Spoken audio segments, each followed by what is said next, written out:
Guys, good afternoon सबको। आज जो हम लोग देखने वाले हैं वो है कि कैसे सी के अंदर हम डिसीजन मेकिंग करते हैं। डिसीजन मेकिंग एक ऐसी प्रक्रिया है जिसमें होने वाले कार्य दिए गए शर्तों पर निर्भर करते हैं। ओके, तो इस चीज को देखने के लिए हम सीधे जंप करते हैं उस सॉफ्टवेयर के अंदर। तो सॉफ्टवेयर का नाम है टर्बोसी ड्रॉइड और उसे ओपन करते हैं। ओपन करने के बाद थोड़ा सा इसको हम लैंडस्केप मोड कर लेते हैं। लैंडस्केप मोड करने के बाद हमें क्लिक करना होगा फाइल मोड पर। ओके, और फाइल पे क्लिक करने के बाद हमें क्लिक करना होगा न्यू पर। न्यू पर क्लिक करने के बाद एक ब्लू स्क्रीन आएगी जिस पर हम टाइपिंग का काम करते हैं। चलिए शुरू करते हैं। सबसे पहले लिख लेते हैं। अगर आपको ये स्लो में सुनना है तो अपने यूट्यूब के सेक्शन में जाइए और वहाँ से स्लो की स्पीड कर लीजिए जिससे कि आपको और बेहतरीन तरीके से समझ में आएगा। अगर आपको ये स्पीड सही लग रही हो तो no problem. So let's catch up. Hash include str.h जो कि एक हेडर फाइल होती है और इस हेडर फाइल के बाद जो हम लिखते हैं वो है hash include conio.h। conio conio.h जो कि एक कंसोल आउटपुट हेडर फाइल है। Console input output header file है जिसका काम कंसोल वाली स्क्रीन पर इनपुट देना और उसी स्क्रीन पर आउटपुट लेना होता है। आइए नेक्स्ट हम चलते हैं, लिखते हैं void void main लिखने के बाद हम शुरू करते हैं। अगला होगा void main लिखने के बाद एक ब्रैकेट शुरू करते हैं। इस मेन वाले फंक्शन को शुरू किया जाता है। जैसा कि आज ये प्रोग्राम है डिसीजन मेकिंग का, तो डिसीजन लेने में जैसे एक दो अंक हैं इंटीजर a जिसकी वैल्यू है कितनी है, कोई भी वैल्यू मान लीजिए रैंडमली, कोई ज़रूरी नहीं है कि निश्चित होनी चाहिए। 9 कॉमा लगाया जाता है सेपरेशन करने के लिए और एक मानते हैं b जिसकी वैल्यू हम रख लेते हैं 8। तो जैसा कि आपको पता हो गया होगा देख करके ह्यूमन बिहेवियर से कि 8 छोटा है 9 बड़ा है, लेकिन कंप्यूटर इस डिसीजन को कैसे लेता है? By the using of if statement के द्वारा। इफ तभी चलता है जब इसके भीतर दिए हुए स्टेटमेंट सही होते हैं। एक बार फिर से सुने, इफ तभी कार्य करता है जब इफ के अंदर, इस ब्रैकेट के अंदर लिखी हुई स्टेटमेंट सही होते हैं। माने इफ को इससे कोई मतलब नहीं कि अंदर का स्टेटमेंट क्या है, उसको केवल इतना मतलब है कि अंदर जो लिखा हुआ है वो सही है या गलत है। अगर वो सही होगा तो वो सही मानकर उसके अनुसार कार्य करेगा, अगर नहीं होगा तो उसी अनुसार काम करेगा जैसा लिखा होगा। ओके, तो इफ ए बड़ा है बी से, अगर इस लाइन का मतलब क्या निकलता है, अगर ए बड़ा है बी से तब तुम ये छाप दो कि एज क्या है, ग्रेटर है, GREATER,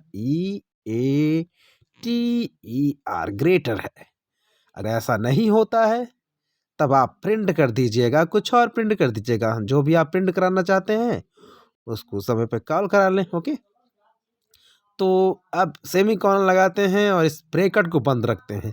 ध्यान दीजिएगा कि यहाँ पर ये जो ब्रैकेट होता है एक ओपन होता है एक क्लोज होता है। बहुत सारे बच्चे इसी पर कंफ्यूज कर जाते हैं, प्रॉब्लम क्रिएट कर लेते हैं। ओके, तो आई होप इस चीज को आप समझ पा रहे होंगे। एक बार और इफ लिखते हैं, किसके लिए? दूसरे के लिए। इस चीज को हम दूसरे तरीके से भी कर सकते हैं लेकिन अभी आपके लिए ये पहला तरीका है। ओके, एक बार इफ लिखा गया है, अगर इसके अंदर दी हुई कंडीशन सही होती है तो ये काम करता है, अगर नहीं सही होती है तब देखते हैं दूसरा कंडीशन बनाते हैं। लिखते हैं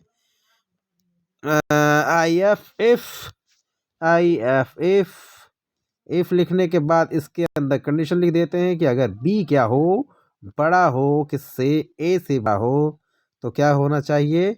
तब प्रिंट करना चाहिए कि ग्रेटर कौन है। ग्रेटर बड़ा है, ग्रेटर है, कौन है ग्रेटर है? PRINTF, प्रिंट एफ के अंदर प्रिंट होना चाहिए ग्रेटर कौन है, बी ग्रेटर है।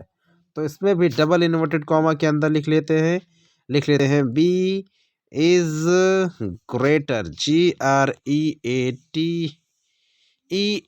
ओके, ग्रेटर लिख लिया गया। थोड़ा सा सुधार लिया जाए, बीच में प्रॉपर गैप कर लिया जाए। ओके। तो यहाँ पे पहुंचने के बाद थोड़ा सा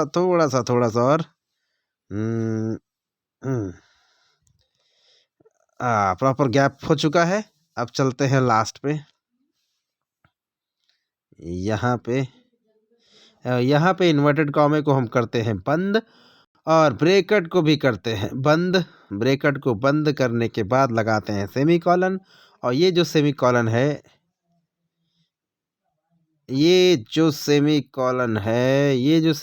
है ये बताता है कि यहाँ पे लाइनें क्या हो रही हैं, क्लोज हो रही हैं। अब इतना लिखने के बाद आप पूरा प्रोग्राम एक बार देखिए।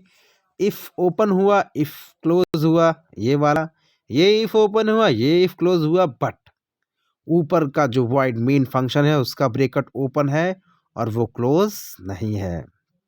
तो आपको क्या करना होगा, उसको भी क्लोज रखना चाहिए। तो आप क्या कर लें, उसको क्लोज कर लें। ओके, अब क्लोज करने के लिए यहाँ पे क्लिक करें, और यहाँ पे मोबाइल फ़ोन से रिकॉर्ड करने में और टाइप करने में प्रॉब्लम हो रही है, तो मैं आपको सजेस्ट करूँगा कि एक कीबोर्ड ले लें और उससे आप टाइपिंग का टेस्ट भी करते रहें। आप कुछ बच्चों को ये सारी चीज़ें भी आनी चाहिए। ओके, इतना लिखने के बाद आप कराएं कंपाइल। अगर प्रोग्राम में कोई एरर हुआ तो यहाँ आ जाएगी, कोई एरर नहीं है तो सीधे रन कराएंगे। तो आपके हिसाब से क्या सही होगा, if A is greater than B चलेगा कि if B is greater than A चलेगा? मुझे लगता है इफ़ ए बड़ा है बी, अगर ये कंडीशन सही होती है तो ए इज़ ग्रेटर आना चाहिए। रन कराते हैं।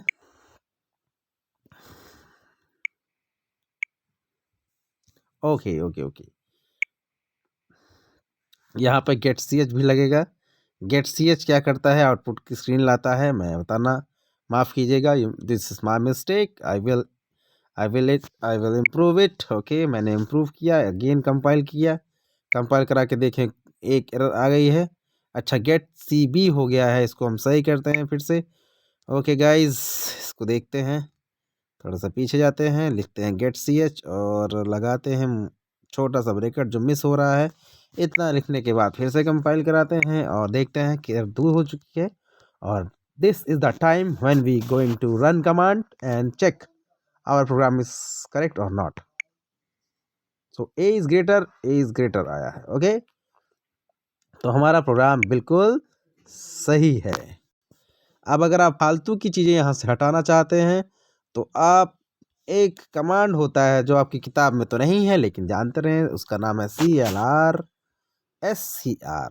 इसका काम होता है कि ये आउटपुट की स्क्रीन पे आने वाले फालतू की चीज़ों को रिमूव कर देता है। सीधा रन कराते हैं, देखते हैं आउटपुट क्या आया।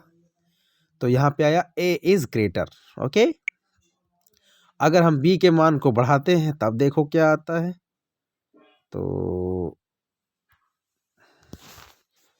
अब हमने 18 कर दिया है। अब रन कराते हैं, देखते हैं क्या आता है उत्तर। और यहाँ पे इस बार आया B is greater. I hope आप लोगों को सब कुछ समझ में आएगा। थैंक यू सो मच, और इन्जॉय करते रहिए programming. Have a good day.